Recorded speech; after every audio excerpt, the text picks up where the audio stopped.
Hello bachcho, my name is Varun Sharma and today I will teach you one of the most important topic of class 9th in physics, that is conservation law of linear momentum। तो बच्चों सबसे पहले अगर हमें conservation law of linear momentum समझना है तो हमें समझना ये पड़ेगा कि मोमेंटम होता क्या है। अगर मैं बेसिक डेफिनेशन की बात करूं तो बेसिक डेफिनेशन ये कहती है कि मोमेंटम क्या है, वेलोसिटी एंड मास के प्रोडक्ट मतलब मल्टीप्लिकेशन, प्रोडक्ट को हम मोमेंटम बोलते हैं। तो जैसे हम अगर मैं आपको बताऊं फोर्स को हम एफ से डिनोट करते हैं ना, एफ से शो करते हैं, ऐसे ही मोमेंटम को शो करते हैं पी से। तो वेलोसिटी को करते हैं v से एंड मास को m से, तो इसके प्रोडक्ट को क्या बोल देंगे, मोमेंटम। बट एक्चुअल में मोमेंटम क्या आता है, ये तो बेसिक्स का फॉर्मूला हो गया।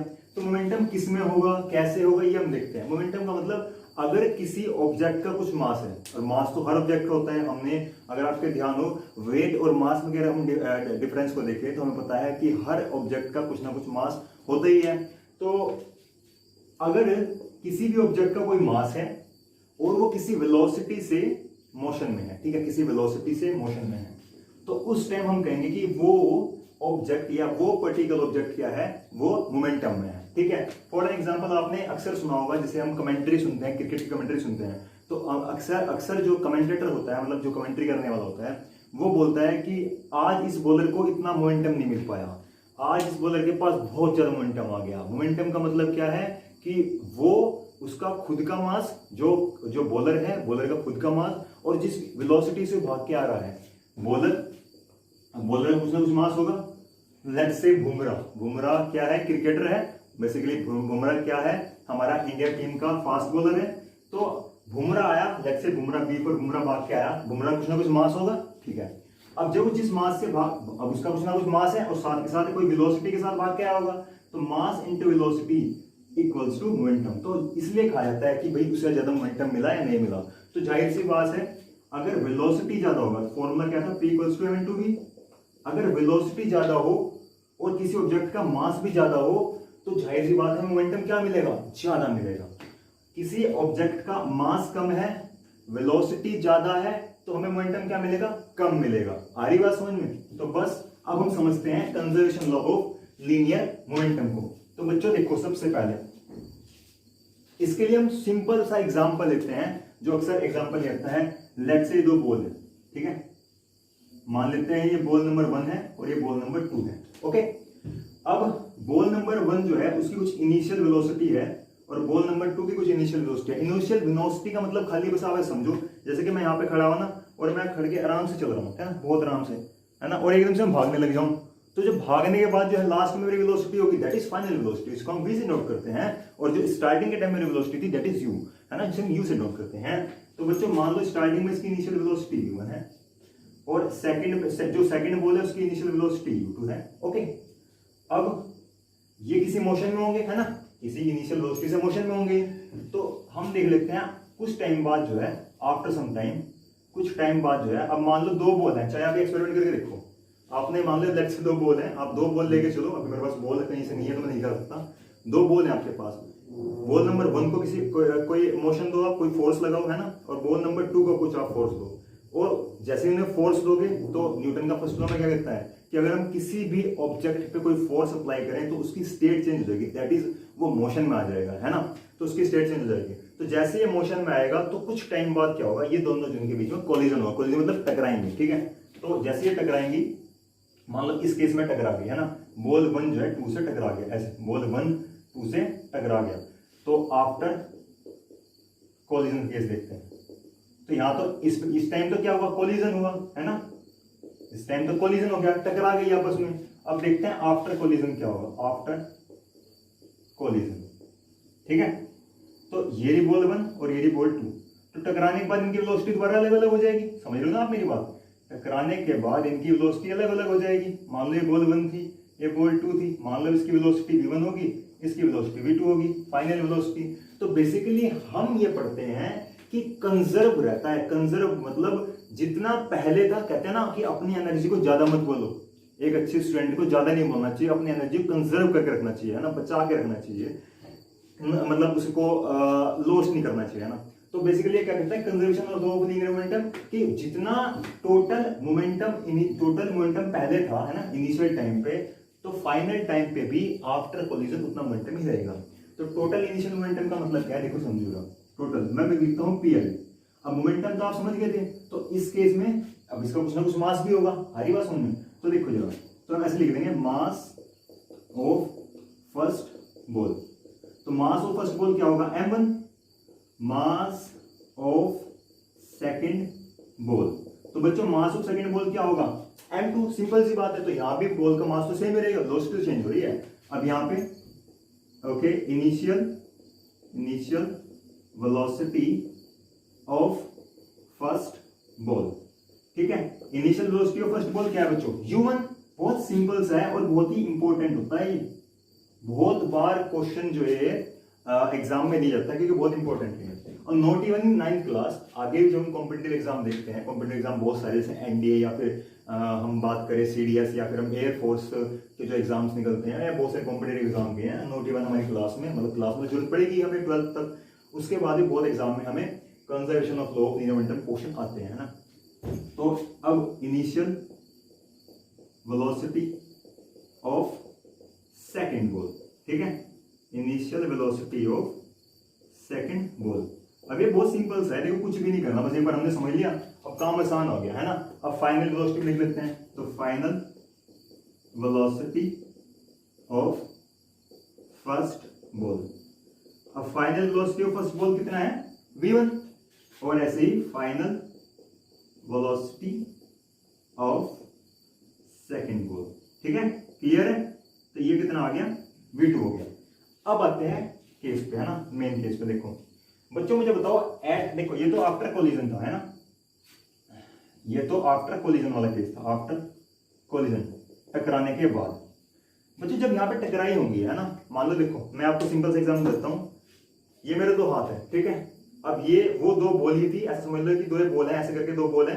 इसकी वेलोसिटी v1 थी, सॉरी u1 थी इनिशियल में, इसकी इनिशियल वेलोसिटी u2 थी। ये बॉल 1 है, ये बॉल 2 है। एक की वेलोसिटीज जा रही हैं, तो जाने के बाद ये किसी वेलोसिटी जा रही है, तो किस टाइम में टकराएंगे।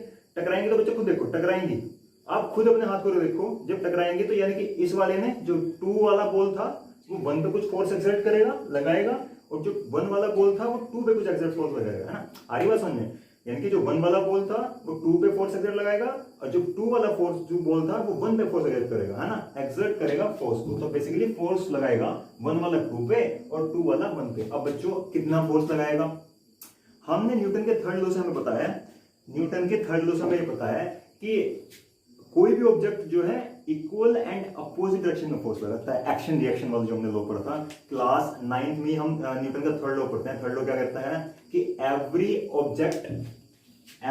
Object exert equal and opposite reaction of every action. किसी भी एक्शन के लिए कोई भी ऑब्जेक्ट इक्वल और अपोजिट डायरेक्शन में जो है फोर्स लगाता है। मैं आपको पहले ही बताया है कि आपको टेक्स्ट बुक्स को पढ़ना है अपने। अब ये जो फंडामेंटल्स है वो आप रीड करिए, और आपको कुछ भी रटने की जरूरत नहीं है, आप खुद से समझिए ना। न्यूटन के लॉ से आपको क्या समझ में आया कि कोई भी ऑब्जेक्ट है वो इक्वल एंड अपोजिट डायरेक्शन में जो है किसी भी एक्शन का रिएक्शन देगा।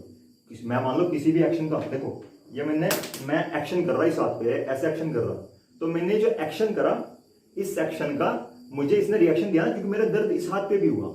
हरी बात समझ में। और किस डायरेक्शन में दिया, अगर मैंने इस डायरेक्शन में इसको एक्शन दिया तो इसने रिएक्शन मेरे को इस डायरेक्शन में दिया। Got it. तो I think you got my point. अब चलते हैं, तो इसका मतलब यहां पे कौन सा लॉ लग रहा, न्यूटन का थर्ड लॉ। तो लिखते हैं बाय न्यूटन्स थर्ड लॉ। तो न्यूटन के थर्ड लॉ से मैं क्या समझ में आया, देखो ये समझ में आया F12।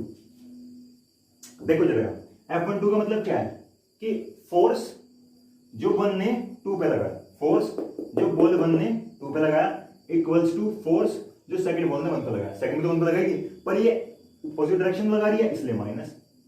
पढ़ा ना हमने कि हर एक्शन का हमें इक्वल एंड अपोजिट डायरेक्शन मिलेगा, इक्वल मिला और माइनस का इसलिए अपोजिट डायरेक्शन मिला। तो इसका मतलब क्या है 2 1 का F2 यानी कि फोर्स जो बॉल 2 1 पे लगा रही है, फोर्स जो बॉल 2 1 पे लगा रही है, और 1 2 का मतलब क्या है जो फोर्स 1 2 पे लगा रही है ना, जो बॉल 1 2 पे लगा रही है। आज सिंपल सी बात समझ में। अब बच्चों हमें क्या पता है न्यूटन के सेकंड लॉ से F इक्वल्स टू क्या होता है ma। सिंपल बात पता है। अब यहां फोर्स कौन किस पे लगा रहा, फोर्स 1 जो है वो 2 पे लगा रहा, तो फोर्स बेसिकली लग किस पे रहा, 2 पे लग रहा, तो यानी कि ये भी क्या होगा, एम ही, ये भी एम ही होगा। तो मेरा एफ गोल्स टू एम है सेकंड लॉ से, तो ये 1 1 हो गया, 2 2 होगा। फोर्स लग किस पे रहा भाई, फोर्स 1 2 पे लगा रहा, फोर्स तो 2 पे लग रहा ना, बोल 2 बोल तो फोर्स 2 के मॉलिक्यूल्स पे लग रहा होगा, समझ रहे मेरी बात तुम। फोर्स बोल जो सेकंड है उसके मॉलिक्यूल्स पे तो फोर्स लग रहा होगा, तो यानी कि 2 2। और यहाँ पे जो फोर्स, ये जो बोल 2 है, ये जो बोल 2 है फोर्स, मतलब ये जो बोल 2 है ये किस पे फोर्स लगा रहा, 1 बॉल पे। और यहाँ पे क्या हो रहा था, ये जो बॉल 1 था किस फोर्स लगा रहा था, फोर्स इस पे बॉल 2 पे, तो यहाँ पे 2 पे फोर्स लग रहा था, यहाँ पे 1 पे फोर्स लग रहा, 1 1। Getting, I think you are getting my point. अब चलते हैं आगे। तो बच्चों ए क्या है, सिंपली हम जानते हैं rate of change of velocity is known as acceleration. तो रेट ऑफ चेंज, जहां पे रेट का मतलब आ गया, इनकी टाइम की बात कर रहे, टाइम के रेस्पेक्ट में बात कर रहे, और चेंज ऑफ वेलोसिटी, तो पहले तो मेरी वेलोसिटी यू होती थी, चेंज कितना आ गया, मान लो v माइनस यू तो चेंज होगा। मान लो मेरी हाइट पहले 80 थी, अब मेरी हाइट 180 हो गई, तो मेरे में कितना चेंज हुआ, 180 माइनस 80।